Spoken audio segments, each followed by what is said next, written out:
Hello, friends. Hello, and welcome to this week's Ask the EO Vet. I am Dr. Janet Roark. I'm a veterinarian in Central Texas. I hope you guys can see this and that my internet is working today. I'm not seeing it pop up. So if anybody is hopping on and you can see me and hear me, let me know. Give me a thumbs up in the comments. Oh, there's a comment showing that is not supposed to be showing. Let me delete that sucker. Okay. All right. If you're hopping on live, hi, let me know that you're on. Let me know that you where you're from and what essential oil you're using today. I used about 8,000 essential oils today because I did a 6-hour training as a part of my 2-day workshop this past weekend, which was yesterday and today. And it was just so good, you guys. It was so good. All the feedback I got was incredible. I'm really hoping we can get those recordings up and available for those of you that missed it. You will not want to miss the recordings. I wasn't really sure how it was all going to work out live.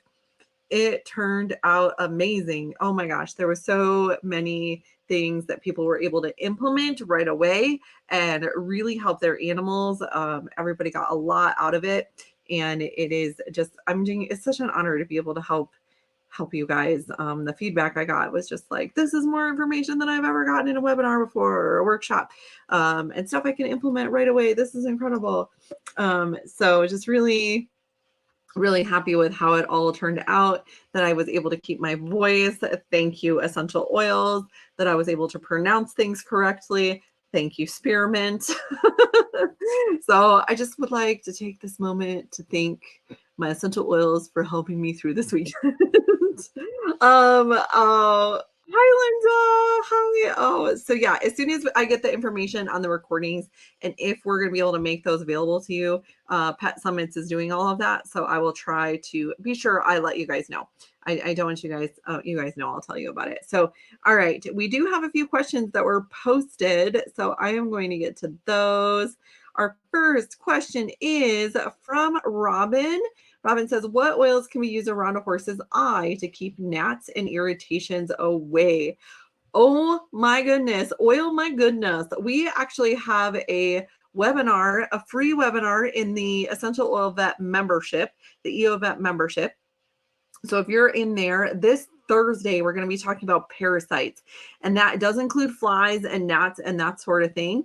And we're going to be giving you guys recipes and easy solutions for things like all the ectoparasites like fleas and ticks and lice and flies and mites and mange and all of the outside stuff, as well as the internal stuff like tapeworms, roundworms, giardia, coccidia, all that nastiness. You are definitely going to want to take a shower after this webinar because we're going to be talking about all the creepy crawlies that like to hang out on your critters.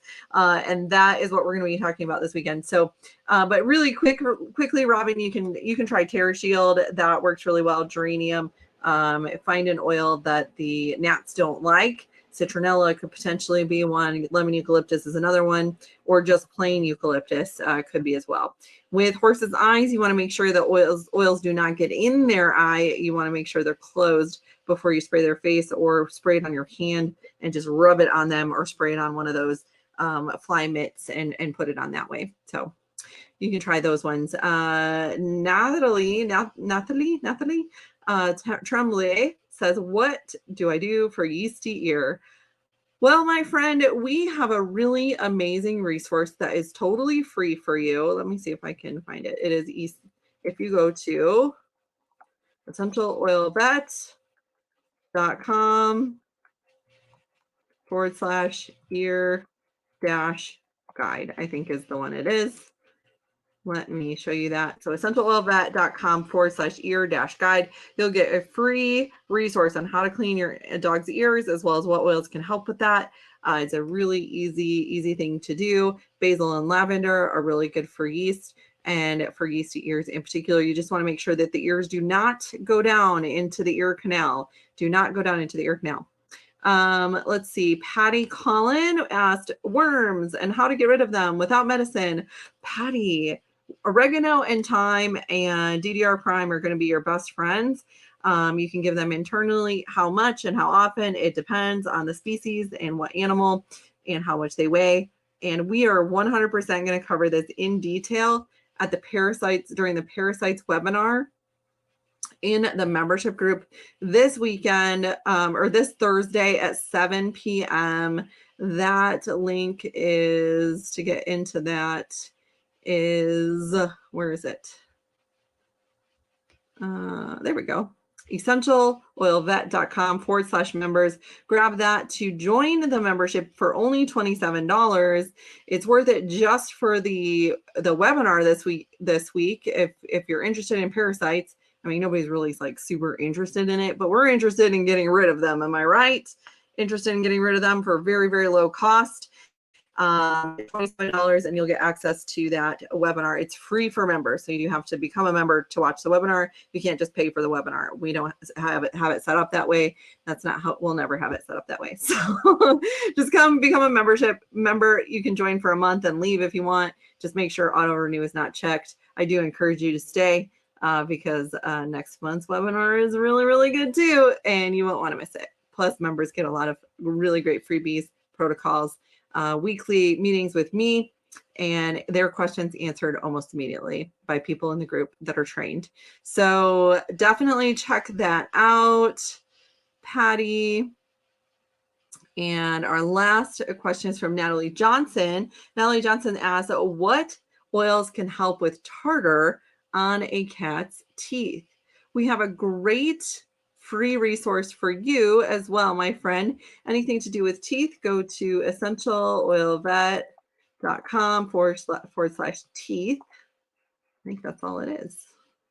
essentialoilvet.com/teeth. We have a free teeth guide to help you to be able to brush your cat's teeth or learn how. There's some really great resources out there for this, and you can make a DIY toothpaste at home very, very easily. And that is the best thing you can do to help remove tartar off of your cat's teeth. So good questions today. Let me check the comments. Tracy, it was a great weekend with you. Yes, wasn't that so good, Tracy? Pop in the chat. Let me know what your biggest takeaway was this weekend if you went to the workshop.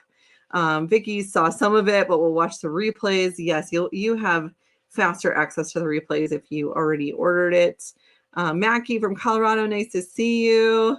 Glennis is asking about recommendations to help prevent seizures in small dogs. Frankincense and copaiba, I recommend giving it internally every single day. If the dog's less than 5 pounds, you can mix the two together, do 20 drops of each, and then just give 1 drop of that mixture, which would be half of a drop of frankincense, half of a drop of copaiba. Mix it in with their food or put it on a yummy treat. Put it in a veggie capsule if they won't eat it, and give that internally once or twice a day to help prevent seizures from happening. What other questions do we have?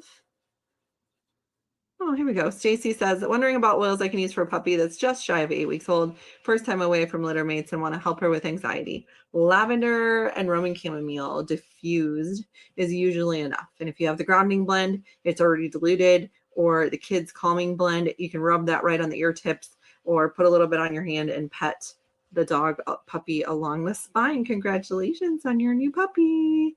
So exciting.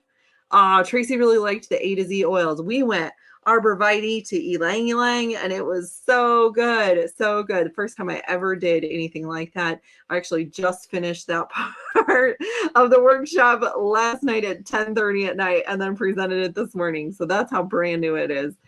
Brand new as of last night. Oh my gosh.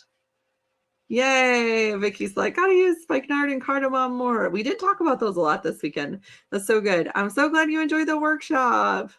Lori loved the self-selection part. I love it. Rose is asking, what do you use for anxiety when riding in a car and they get car sick? So if it's a dog, really, or if it's a cat, you would put a digestive support oil like the digestive blend or the kids digestive blend on their tummy about 15 minutes before you leave. And then I would also use a calming oil as well. So a lot of times they get anxious because they know they're going to feel nauseous because of the motion sickness. So we want that digestive support, but we also need that calming. So lavender on the ear tips or the kids calming blend, Roman chamomile, one of those calming oils, petitgrain, and you can just rub it on the ear tips, pet it along the spine, and then make sure you get a tummy blend or a tummy oil like cardamom on the belly to help with nausea. Ginger can help a lot too. Just make sure you dilute it before you apply it topically. All right, that's all the time we have for today, my friends. I can't believe my voice is holding up after talking for over 6 hours today. So thank you for coming on. I hope you join me this week on Thursday in the membership for the Let's Talk About Parasites webinar, which is over there in the membership at essentialoilvet.com/members. Let's talk about parasites. Thursday at 7 p.m. Central. See you there. Bye.